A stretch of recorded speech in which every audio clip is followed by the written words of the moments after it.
Eco village اس کی term کیا تھی؟ ماڈل مسلم ایکو ولیج. اچھا ماڈل مسلم ایکو ویلیج. اچھا جب اس میں آپ شفٹ ہوئے تو مطلب یہ کانسیپٹ ہے. ابھی ہم یہ کلیم نہیں کرتے کہ ہم نے بنا لیا. Okay we are trying to یعنی اس کے کانسیپٹ کے اوپر بھی کام کر رہے ہیں اور اس کے لیے کافی R&D چاہیے. وہ R&D ہم کر رہے ہیں. پھر ہم خود ابھی اپنی بہت ساری جو ہماری بچپن کی جو بگاڑ ہمارے پوری لائف اسپین کے اوپر ہمارے اندر جو کچھ غلط عادتیں پیدا ہوئی ہیں اس کو صحیح کرنا ہے. بالکل صحیح. مطلب اب جیسے میں رات میں نے جوپیٹر آسمان پہ دیکھا. صبح میں نے اپنے ہی گھر کے باہر ایک پیلو مسواک کا پودا, ہم کراچی سے 3 پودے لائے, میرے ایک دوست ہیں وہ گفٹ میں کافی میرے ایک دوست ہیں وہ کراچی سے آ رہے تھے, کہنے لگے کیا لگتا ہے کہ یار مجھے مسواک کا پودا لا دو یار. میں یہاں پر پلاسٹک کی تھیلیوں میں وہ جو پیکڈ پروسیسڈ مطلب پیکجڈ مسواک خریدنا, میں کیونکہ ہم وہ نسل ہیں جنہوں نے اپنے زمانے میں there was no concept of packaged مسواک, بالکل صاف فریش مسواک ہوتی تھی بیئر, ٹھیک ہے نا. اب جو ہے وہ تھیلی میں بند ہوتی ہے اور پھر اس میں پتہ نہیں کون سا کیمیکل ہوتا ہے, اس کو واش کرتے رہو اس میں سے وہ عجیب سی چیز آ رہی ہوتی ہے. تو مجھے ایک فرینڈ ہے, انہوں نے 3 مسواک کے پودے لا کے دیے, ہم نے اپنے گاؤں میں لگا لیے, وہ تھوڑے سے بڑے ہو گئے. صبح آپ ٹہلتے ہیں گھاس کے اوپر ننگے پیر بیئر فٹ, مسواک کا ایک ٹہنی توڑتے ہیں, اس سے پتے جھاڑتے ہیں, پتوں کو آپ کمپوسٹ میں ڈال دیتے ہیں, مسواک کرتے ہیں. فریش بالکل جوسی وہ مسواک وہ ہوتی ہے جس کا اتنی مزیدار ہوتی ہے کہ دل چاہتا ہے کہ اس کو کچھ کھا لیں. مطلب مسواک کرنے کا جو مزہ ہے نا وہ اسی فریش توڑ کے آتا ہے. جب بھی ہم نے فریش توڑ کی ہے نا تو وہ جو اصل حدیث میں آتا ہے کہ مسواک منہ کی صفائی اور اللہ کی رضا کا ذریعہ ہے, تو منہ کی صفائی پیکج مسواک سے اتنی فیل نہیں ہوتی جتنی وہ فریش توڑ کی ہوتی ہے. اچھا وہ جو پیکج مسواک سے جیب کی صفائی زیادہ ہوتی ہے. صحیح بات ہے.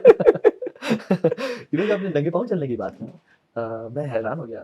کچھ عرصے پہلے میں نے ایک حدیث پڑھی کہ اللہ کے نبی صلی اللہ علیہ وسلم کی سنت ہے ننگے پاؤں چلنا, یعنی ننگے پاؤں چلنا رسول اللہ صلی اللہ علیہ وسلم کی سنت ہے. اور آپ صلی اللہ علیہ وسلم یعنی جینوئنلی اور جان بوجھ کے کانشیسلی ننگے پاؤں چلا کرتے تھے, اور ہم نے بالکل ننگے پاؤں چلنا ہی چھوڑ دیا. ایون گھروں میں بھی ہم جوتے پہن کے جو ہے نا وہ پھر ہوتے ہیں کہ اس میں.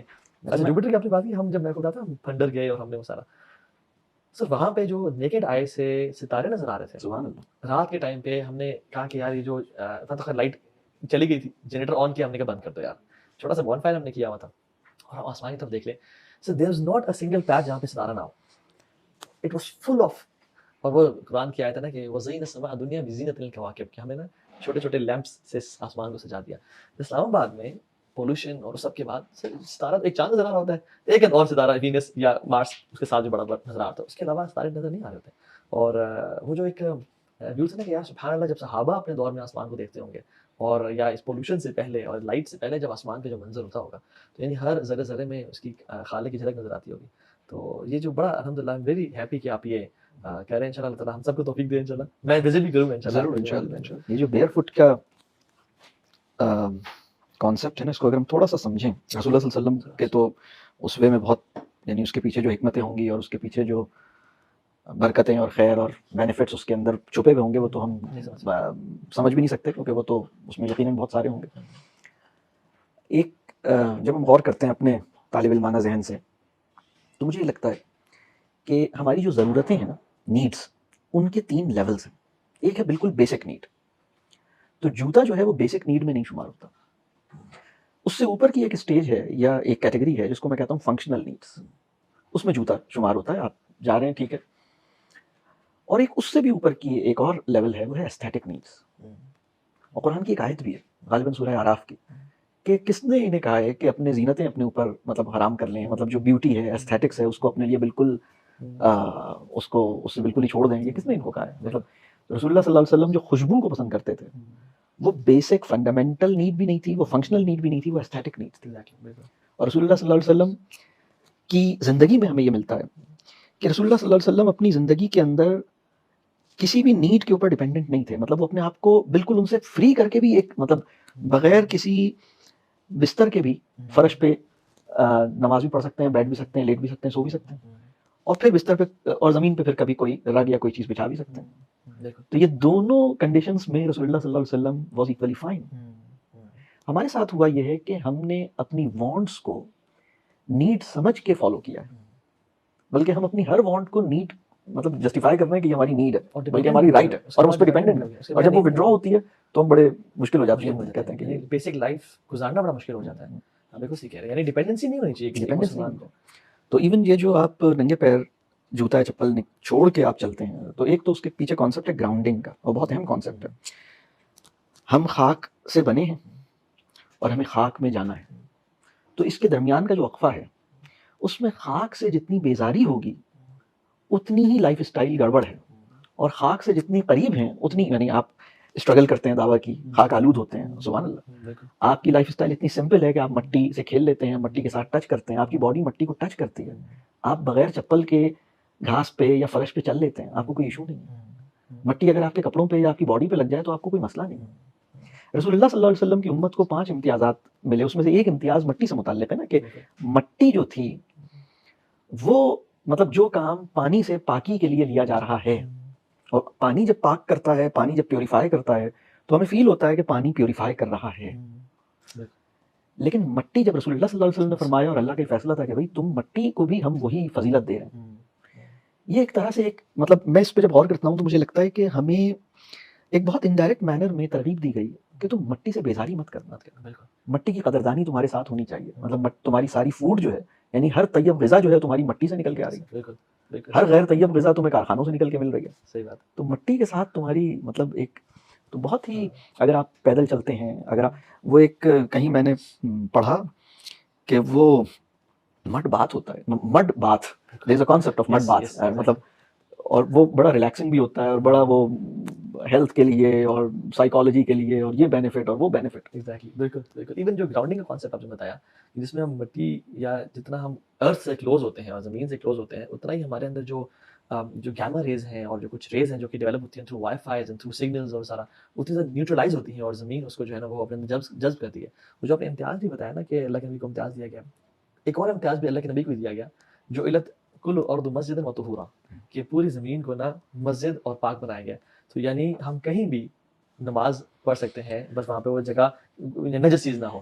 تو جو مٹی پہ سجدہ کرنے کا جو مزہ ہے, اور اس کی جو ایک فریگننس ہے اور جو اسمیل ہے, اس کا صرف نہیں مزہ ہے. اور یہ کانسیپٹ کہ ہم کہیں بھی نماز پڑھ سکتے ہیں. ہم جیسے بھی ٹرپ کی میں نے بات کی, ہم ایک جگہ گئے بہت دور, یعنی یاسین ویلی کا اینڈ تھا وہ, اس کا نام ہے درکت جگہ. وہاں سے 4 گلیشیئرز ہیں, سامنے ایک لیک ہے. سر وہاں پہ آواز اور شور کا نام و نشان, صرف ہم لوگ تھے. اور ایک جرمن خاتون سائیکلسٹ تھی, وہ وہاں پہ ہمیں ملی. تو خیر ہمارے ایک بھائی نے ان کو, بوڑھی تھی وہ, اس کو اسلام کی بیوٹی کے بارے میں ویسے بتایا بھی, ہم نے اس کے سامنے اذان بھی دی تاکہ اس کو ذرا. سر ہم نے نماز کا ٹائم ہو گیا, وہاں بھی ہم نے کہا یار ضرورت سے پڑھتے ہیں. کچھ کا وضو تھا, کچھ نے اس لیک کے گلیشیئر کے ٹھنڈا پانی سے وضو کیا, اور ہم نے اس یعنی مٹی کے اوپر نماز پڑھی نا. زندگی میں شاید وہ اس جگہ پہ ہماری پہلی اور آخری نماز ہوگی, کیونکہ وہاں پہ دوبارہ کبھی جانا سوچ نہیں سکتے. تو وہ جو ایک فیلنگ آئی نا کہ یا اللہ یہ میرا سجدہ, یہ زمین گواہی دے گی قیامت کے دن کہ میں تیرے سامنے کر رہا ہوں.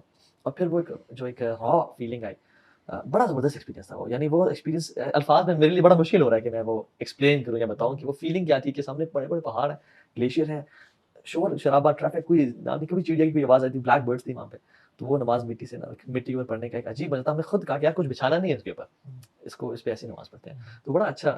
ہماری یوتھ سر اسے جو ہے نا وہ بڑی بے خبر ہے اور دور جا چکی ہے. اچھا خیر, coming to the topic of youth, جیسے یوتھ جو ہے نا وہ ہم یوتھ پہ ہی بات کرتے ہیں. میں دیکھا ہوں کہ یوتھ نا یعنی اپنی جو کلچر, اپنے آپ کو پہچانا, اپنی جو اینکرز تھے وہ بالکل ہم لوگ چھوڑ چکے ہیں. اور اب جو ہمیں بمبارڈ کیا جا رہا ہے, بتایا جا رہا ہے, اگر میں سمرائز کروں تو جو یوتھ میں ایک آئیڈینٹی کرائسس ہے, ویلیو سے جوڑنا, یا ایک آنرشپ ہے of their own culture and religion, یعنی ان میں وہ اپنے آپ کو کھو چکے ہیں, اپنے آپ کو بھول چکے ہیں.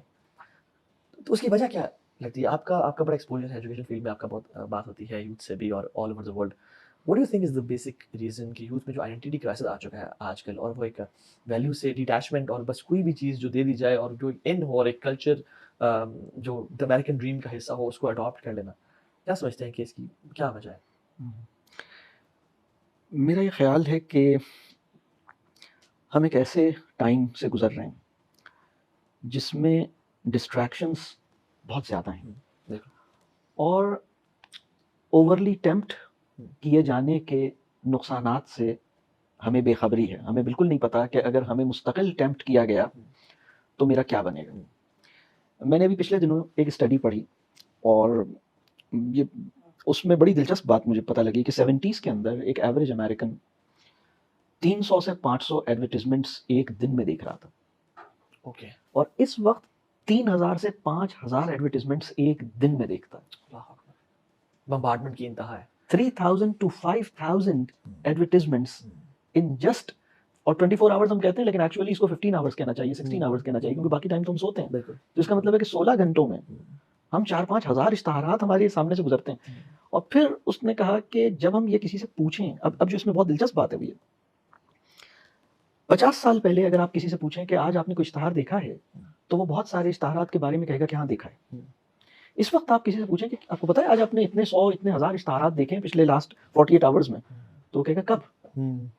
اس کو ریئلائزیشن نہیں ہے, مائنڈ لیسلی پروسیس کر رہا ہے. ایک میں نے ریسرچ ایک اور بھی پڑھی, اس سے ریلیٹڈ آپ کنٹینیو کیجیے گا, کہ 1970s میں ایک ایوریج امریکن کے گھر میں 500 ہاؤس ہولڈ آئٹم ہوتے تھے, 500, جس میں آپ یہ یعنی چابی سے لے کے, گھڑی سے لے کے, گھڑی مطلب ڈرنک سے لے کے کیپ, 500. آج ایک ایوریج امریکن میں 5000 ہاؤس ہولڈ پروڈکٹس, یعنی 500 سے لے کے 70s میں, اور لٹرلی 50 ایئرس بعد 5000 ہاؤس ہولڈ پروڈکٹس ایک ایوریج امریکن گھر میں. یہ بھی میں ریچسٹ کی بات نہیں کر رہا, اور یعنی جو اکٹھا کرنا ہے, لینا ہے, جمع کرنے کا جو کانسیپٹ ہے, یہ ایڈز ہی ہمیں دکھا رہے تھے, بتا رہے تھے کتنا زیادہ بڑھ گیا ہے.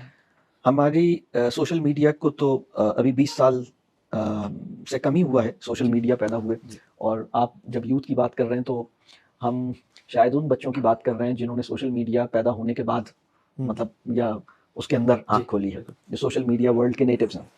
لیکن میں اس سے تھوڑا سا پیچھے جاتا ہوں. اس سے پہلے ایک دور تھا جب 100 چینلز آ گئے تھے, ڈش ہوتی تھی, بہت زیادہ لوگ ٹی وی چینلز کے ایک سوشل میڈیا سے بالکل تھوڑا سا پہلے کا جو پیریڈ ہے جس میں لوگ ٹی وی بہت دیکھ رہے تھے, اور ہر جگہ بڑی اسکرینس تھیں, ہر کمرے میں ٹی وی کی اسکرین تھی, تعلیمی اداروں میں تھیں, ویٹنگ لاؤنجز میں ابھی بھی ہیں, مطلب آپ ڈاکٹر کے یہاں جاتے ہیں تو ویٹنگ لاؤنج میں آپ کو ٹی وی دیکھنا ہے. تو میں نے اس زمانے میں ایک اسٹڈی پڑھی, اور یہ اس نسل کی بات کر رہا ہوں, میں اس یوتھ کی بات کر رہا ہوں جو سوشل میڈیا کے اندر مطلب اتنی امرسن اس کی نہیں تھی. اس کے بارے میں ہم نے یہ پڑھا کہ 5 سال سے 12 سال کی عمر میں اگر کوئی بچہ روزانہ 30 to 40 منٹس ٹی وی دیکھتا ہے, 5 سال سے 12 سال کی عمر میں جب وہ by the time he reaches 12, 3000 murders اور 8000 سینسیشنل سینز دیکھ چکا ہوتا ہے.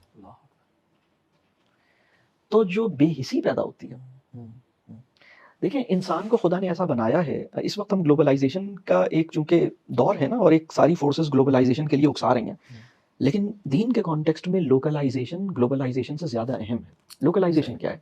میرا پڑوسی, میری خالہ, میرا دوست, میری محلے کی مسجد کے مولوی صاحب, میری مسجد کے ساتھی, میرے سامنے محلے کا دکان والا, میرے سامنے رہنے والے انکل, وہ فلاں آنٹی ان کا بچہ, میرا جو زندگی کا جو سرکل ہے جس میں 40-50-100 لوگ رہتے ہیں, ان کی خیر خبر, ان کی تعلق, ان کے حالات. اور جب آپ کو وہاں پر جب آپ کو لوکلائزڈ اپنی امیڈیٹ سرکل میں ایک خبر ملتی ہے کہ کسی کا انتقال ہوا, کسی کو بیماری ہوئی ہے, کسی کو ڈینگی ہوئی ہے, کسی کو کووڈ ہوا ہے, آپ کے برابر والے مکان میں, آپ اس کو فیل کرتے ہیں, اور آپ کے پاس یہ اسپیس ہوتی ہے کہ آپ جائیں, آپ ان سے خیریت پوچھیں, آپ 5 منٹ ان کے پاس جائیں, کھانا بھجوا دیں, ہیلپ آفر کر دیں, کوئی کام کر دیں.